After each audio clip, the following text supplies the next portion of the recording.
नमस्कार सगळ्यांना. आज आपण बघणार आहोत आलू पराठा, तो पण बिना मिरचीचा. ही आपण जी नवीन सिरीज चालू केलेली आहे सध्या, बिना मिरची मसाल्याची रेसिपी. ही तुम्हाला कशी वाटली हे नक्की तुम्ही कमेंटद्वारे सांगा. चला तर आपण व्हिडिओला सुरुवात करूया. त्यासाठी प्रथम आपल्याला भाजी तयार करून घ्यावी लागेल. त्यासाठी प्रथम मी कढईमध्ये तेल गरम करून घेतलं आहे. त्यात मोहरी टाकलेली आहे, जिरे टाकलेले आहे.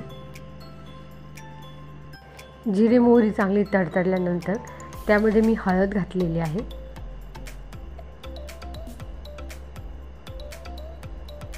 आणि गॅस बंद केलेला आहे.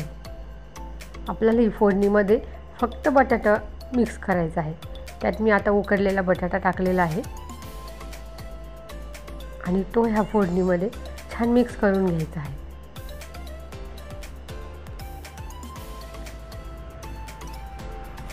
त्यात मी चवीनुसार मीठ टाकलेलं आहे.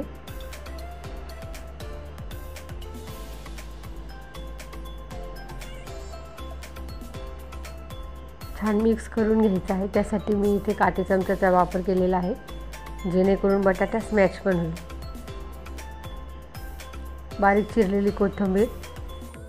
आता आपण थोडे धने जिरे पूड बनवून घेणार आहोत. त्यासाठी मी 1 चमचा जिरे घेतलेले आहे, अर्धा चमचा धने पावडर घेतलेली आहे.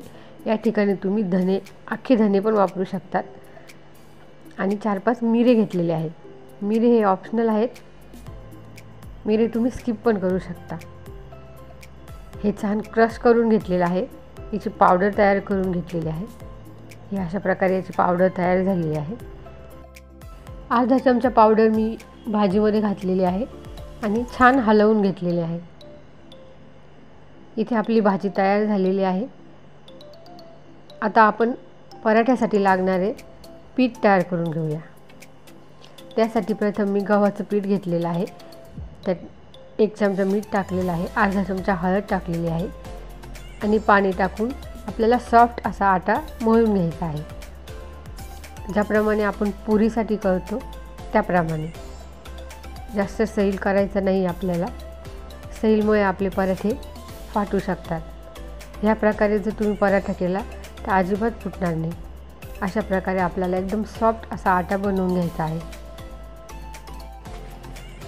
आता मी 2 छोट्या साईजच्या पोळ्या लाटून घेणार आहेत, जाडसर अशा.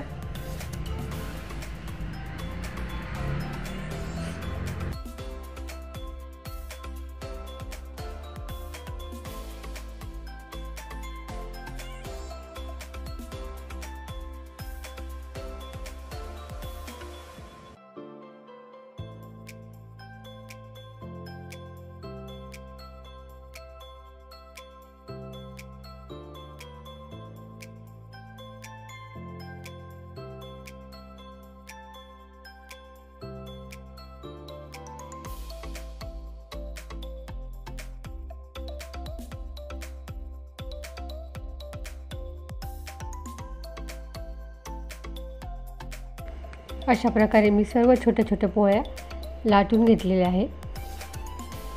आता एक पोळी पोळपाटवर ठेवून आपल्याला त्यावर स्टफिंग टाकून घ्यायचं आहे. आपली तयार बटाट्याची भाजी ती छान पसरवून घ्यायची आहे.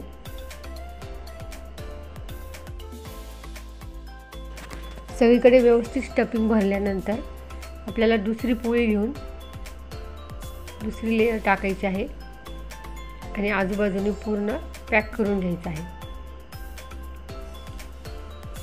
आणि आता आपल्याला हा पराठा पूर्ण लाटून घ्यायचा आहे. भरपूर मोठा पराठा होईल याचा.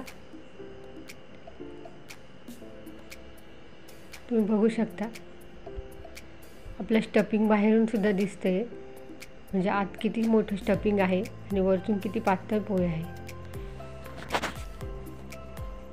आता हा आपल्याला पूर्ण दोन्ही साईडने तेल किंवा तूप सोडून शेकून घ्यायचा आहे.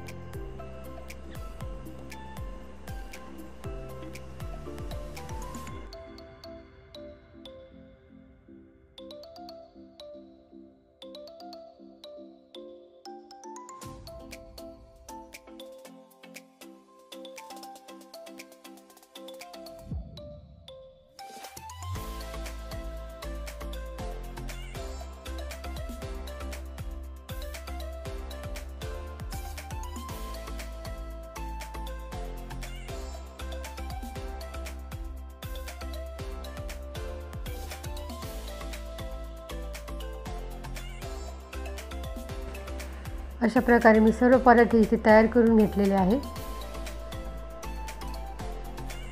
आपले सर्व पराठे तयार झालेले आहे। व्हिडिओ आवडल्यास लाईक करा, शेअर करा, सबस्क्राईब करा।